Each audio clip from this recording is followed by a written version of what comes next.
Hi, Northaven family. This is Connie Marshall, and I have the privilege of interviewing my good friend Suzy Armstrong for Northaven Voices. So, Suzy, welcome. Glad you're here.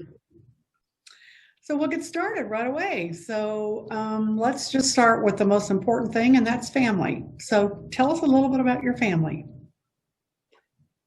My current family or my growing up family or All of the above. okay. Growing up family first, and then your now family.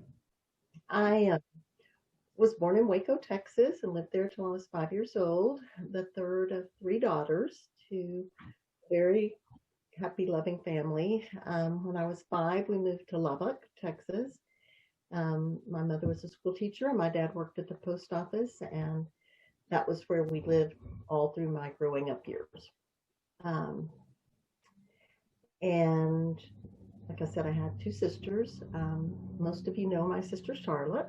She's a little bit older than me. And then we had a sister who was in between the two of us, the three girls, who very sadly died at the young age of 20 from a very rare blood disease. Um, and I met Nello, my husband of now 48 plus years, 48 and a half. When I was 14, we met at MYF. He didn't go to my church, but as he says it, he went with his friends to check out the girls at the MYF meeting. And somehow we met and dated off and on all through high school and college, and got married the week after I graduated from college at the age of 21. Lived in Dallas for several years, and then had our own three kids. We have Cassidy is our oldest son, and he and his family, wife Katie and two boys, Fisher and Peyton, live in Plano nearby. That's why we're in the Dallas area. Moved back here to be near grandkids. My middle son Clayton, who is kind of a vagabond. He lives all over the place because he works in the film industry, and he does carpentry work for film sets, and he goes where the work is. And then our youngest is our daughter Diane. She's married to Ryan, and they are both attorneys and live in Houston. And don't forget our two dogs, who are very much our little focus of our lives since we're retired and have empty nests. We have Parker the Basset and Lizzie the kind of crazy, who knows what, fun, bouncy dog. Great. Well, I know that you are officially retired after several attempts at retirement, but tell us what you did during your professional work career. Okay. You say I'm officially retired. Who knows? I've been retired since May, but that's happened before, so maybe, maybe not. I've worked for 40 plus years in the field of early childhood development. I've done several different things within that field, but most of the years, I worked for a state program called Early Childhood Intervention. It's a program that focuses on children under the age of 3 and their families. It's a family-based program, and the children have, in order to be eligible, have to have some sort of a developmental disability. I worked in that for, like I said, most of my career years, with a few sidetracks. And it's kind of like a counterclockwise thing. Most of the time you start, like I say, you start as a teacher and then you become a principal if you want to and do it that way. I did kind of the opposite. I started out with ECI in 1972, no, 1982.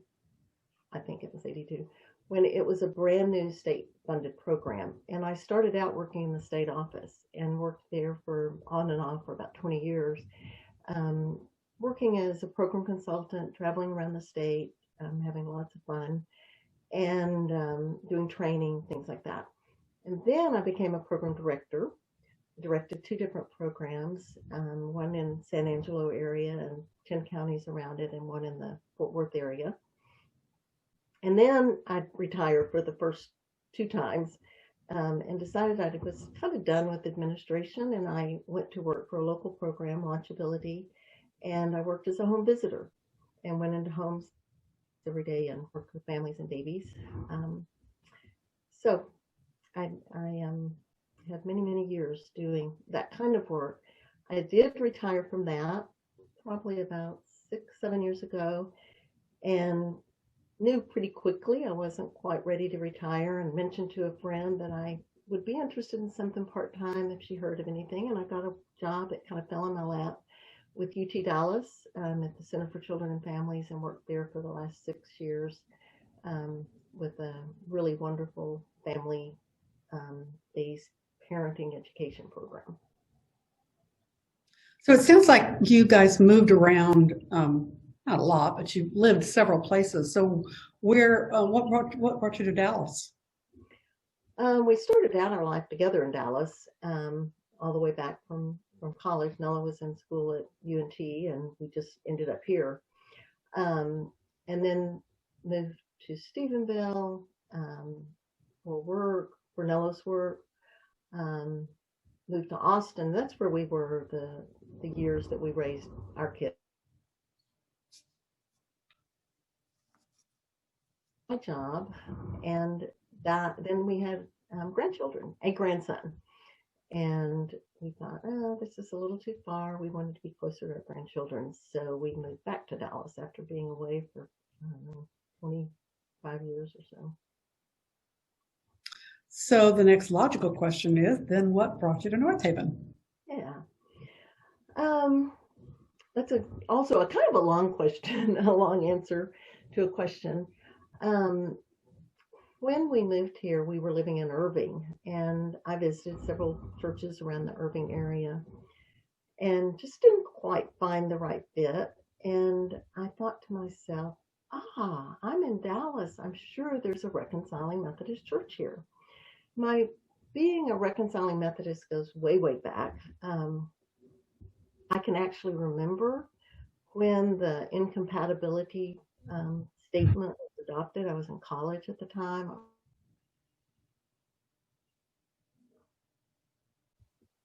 Yet, I never felt like I kind of had the,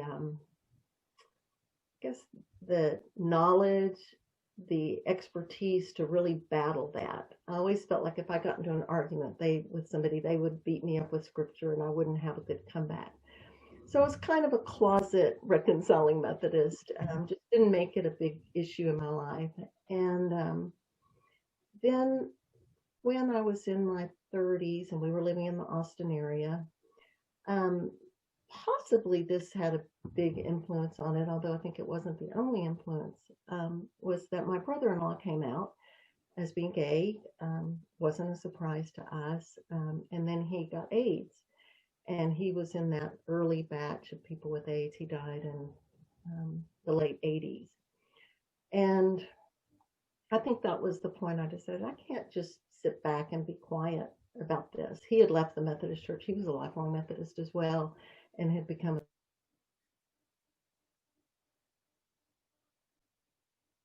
a wonderful man. And I went to Manchac Methodist Church in the Austin area, where Janice Huey was the minister when I first joined. If you don't know Janice Huey, she became a bishop at some point. I can't remember if it was when Janice was there, but I went to somebody on the staff and said, I hear there's an organization that is to be advocates against this policy that we have in Methodist Church that's so discriminatory. Can you tell me about it?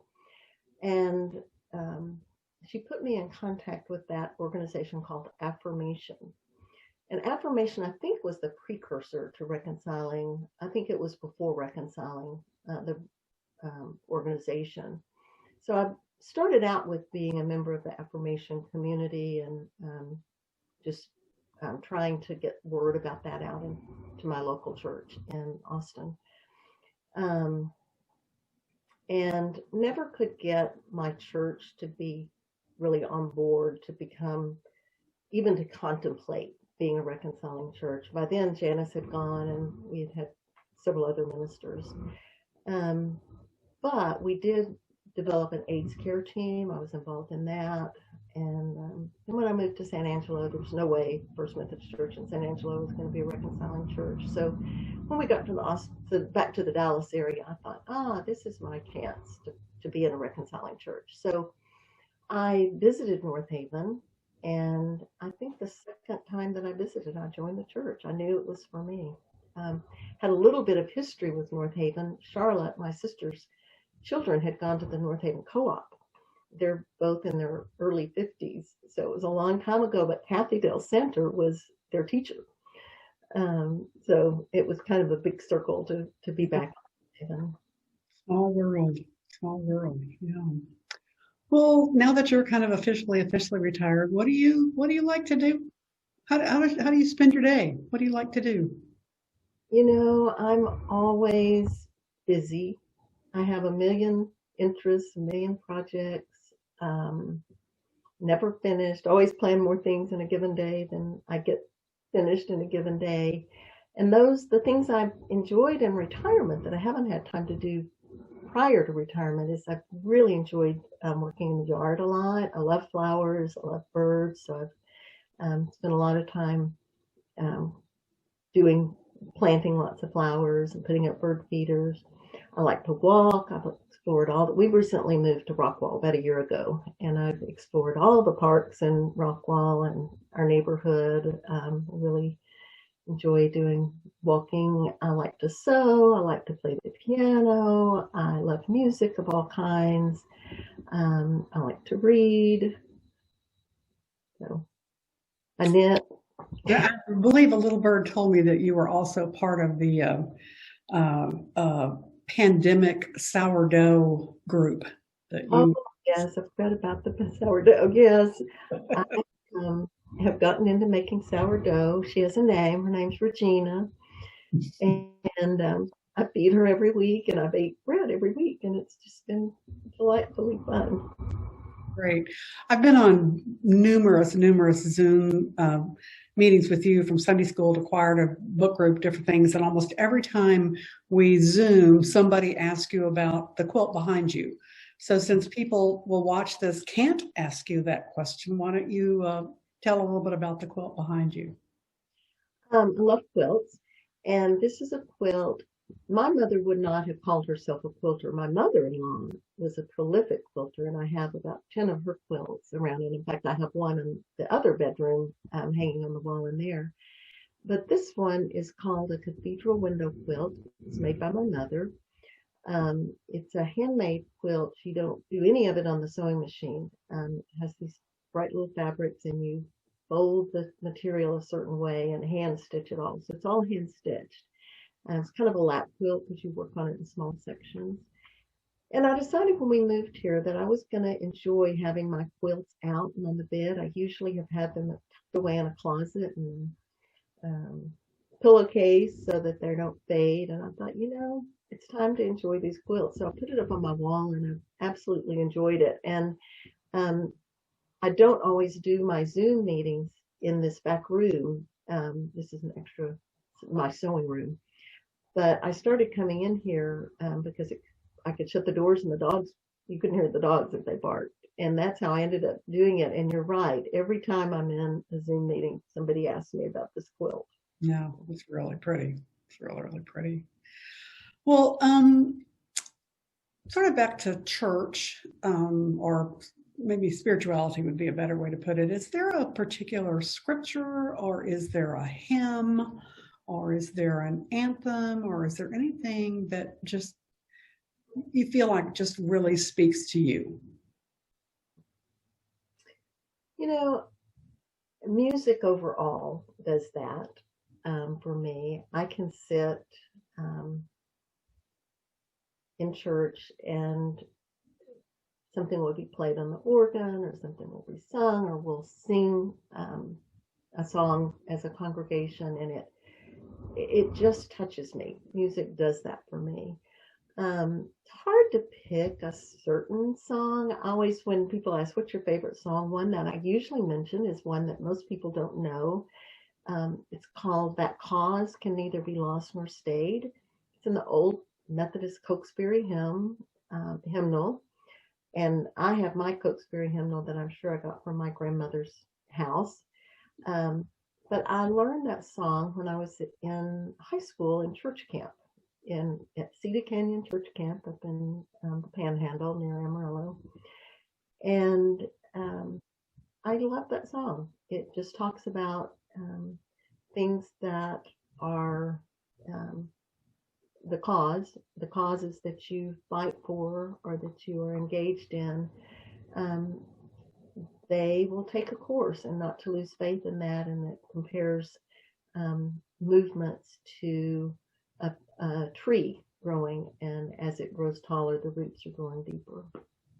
So that's one. Scripture would be, I remember as a little girl, a Sunday school assignment was to ask our parents what their favorite scripture was. And I asked my mother, and she immediately said 1 Corinthians 13. And I could certainly say that that is mine as well. And my favorite little tiny bit, the piece to kind of hold on to, is that love bears all things. And I really believe that. Good times, bad times, love bears all things. Great. Well, the last question may be moderately morbid. I hope it's not perceived as being morbid, but what do you hope you'll be remembered by? It's funny you would ask that. I turned 70 a few weeks ago, as you know, which is an interesting year in the pandemic to turn 70, because in our household, we celebrate decade birthdays really big, and that couldn't happen, although I had a wonderful birthday. I had an outing with my daughter weeks before my birthday with my daughter and some special women in my life, and then we had a little family gathering here for my 70th. And sometime in the future, my girlfriends will take a 70th, a decade birthday trip like we do. All my high school friends get together once a decade for a trip like that. So, all to say, I'm really aware when you talk about mortality. It's when you turn 70 years old, you kind of have come face to face with, wow, I've got fewer years left than I've lived, way fewer. And so it's on my mind quite a bit, not in a morbid way at all, but and I don't have any great, I guess, aspiration for how I would want to be remembered, other than I think that I'd like to be remembered as a good friend. I really genuinely love people, enjoy people, and if people just remembered me as somebody who delighted in being with them, laughing with them, hanging out with them, hopefully being a trustworthy confidant, that would be good. Well, as the receiver of that friendship, I can assure you that that is definitely all true. You're a dear, dear friend. So we've come to the end of our time, and I appreciate you sharing a part of your life with us and with your Northaven family. And we're all so very, very anxious to get back to normal life and normal church and normal choir and normal Sunday school and all those normal things that we've missed so much. So I hope the Northaven people have enjoyed getting to know you better. Thank you so much. Have a great day. Thanks. Bye. Bye.